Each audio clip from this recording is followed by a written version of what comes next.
মদ কেন বানানো হয়? ও কারণে বানাইছি, এটা আমাদের জন্য নয়, সাধারণ আমাদের নাগরিকদের জন্য নয়।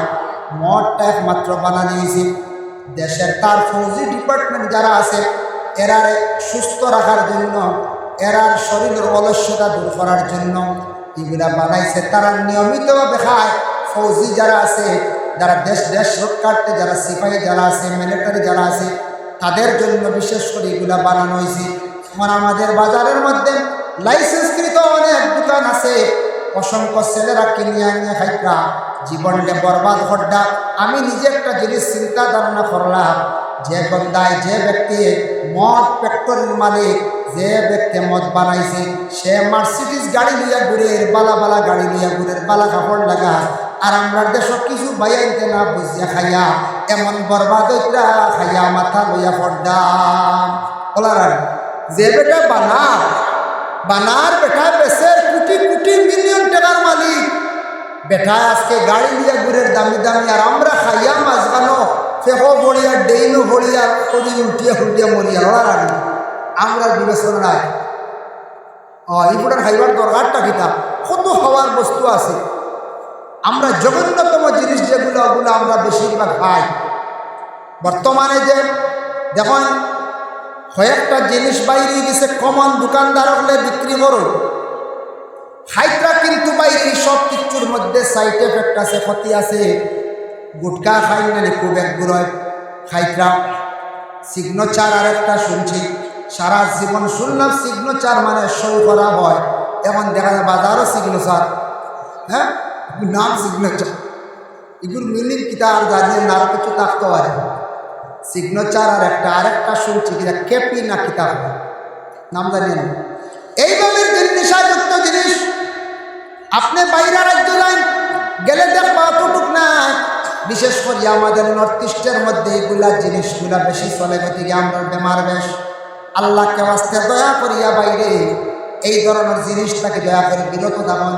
এটা আপনি ছোটোবেলা খাইতরা, ইয়ং জেনারেশন যারা আপনারা খাইতরা, একটু আপনারা কন্ট্রোলে আসুন। জীবনের মূল্য দেন, জীবনের দাম দেন, জীবনের একটা মূল্য আছে বাইরে।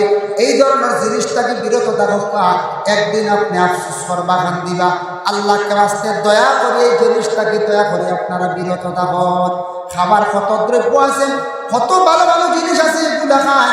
আপনি এই যে খারাপ জিনিসগুলো খাইয়া আপনার জীবনটা আপনি বরবাদ করবা, একদিন আফসোস করবা বাইরে, একদিন আপনি খান দিবা।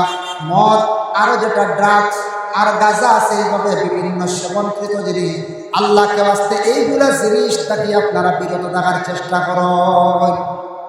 দয়া করিয়া কোল্ড ড্রিঙ্ক, যেটা আগে আমি আলোচনা প্রথম মাতিসলাম, কোল্ড ড্রিঙ্করে কমাই, এটা বহুত ক্ষতিকারক জিনিস, সারা বালা নাই। আপনি যে হারে যে অবস্থা খাইতরা, কিছুদিন আগে একটা ছেলে চেন্নাই গিয়ে বাচ্চা না মারা গেছে, দুইটা কিডনি শেষ, খালি ও স্টিং যে এনার্জি লালটা দেখলাম, দেখতেও দেখা যায় যে লাল পানির লাল ওগু বেশি খাইছে। প্রথমে তার লিভার গেছে, শিলচার ধরা পড়ছে, গুয়াহাটির গেছে, এখানে রেফার করছে, কইছে বাইরে যায়।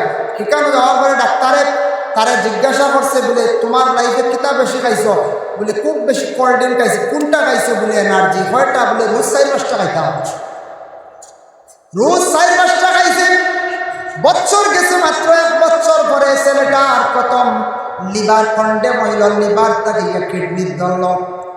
এত জোয়ান ছেলে, তার লাইফ শেষ হইল। ও আজ তাকে কয়েক মাস আগে ছেলেটা মারা গেল। বাবা এর লাগে যুবক বায়ান, কোল্ড ড্রিঙ্ক আপনি একটু সচেতন হইয়া লিমিটেড খাওয়ার চেষ্টা করুন। গুটকা যেটা নেশাযুক্ত জিনিস, সিগনেচার আরও বিভিন্ন জিনিস, ইটা বাইরে খাবার চেষ্টা করেন না, তাহলে ছাড়ার চেষ্টা করুন। ফান হালকা হালকা সামান্য হয়, ইটারে আকসর সব উলামায়ে কেরামদের মত হইল মুবাহ, যার কারণে আল্লাহর বন্দেগান দয়া করে যেটা খাইলে এমন ক্ষতি নাই, ওটা আপনি খাতপারি গুলা আপনার জীবনে ছাড়ার চেষ্টা করুন।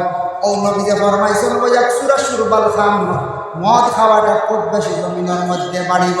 আল্লাহ পাক রব্বুল আলামিনে আমাদের তৌফিক দেখবা।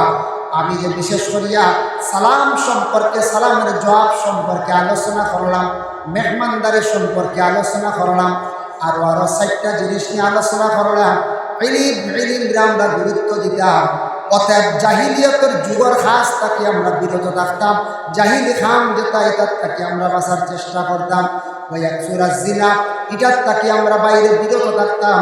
বিশেষ করে আল্লাহ আমরা তৌফিক দিত বাইরা সিটি রাজ্যে যাওয়ার পরে এগুলা জিনিস ওপেনলি দেখতে পাইবা, বিরত থাকার চেষ্টা করবা। আপনার জীবন যেন খালি এলাকার মধ্যে শেষ তা না, আপনি দেশ সফর করবা, ঘুরবা। আর মদ হঠাৎ তাকি বাইরে জীবনে সরিয়া থাকবার চেষ্টা করবা। আল্লাহ আমরা প্রত্যেকের বেশি বেশি করিয়া নেক আমল করার তৌফিক দেখবা, বুরা আমল তাকি বদ আমল তাকি বাসার আল্লাহ তৌফিক দেখবা। শুভ আল্লাহুম্মা আমিন।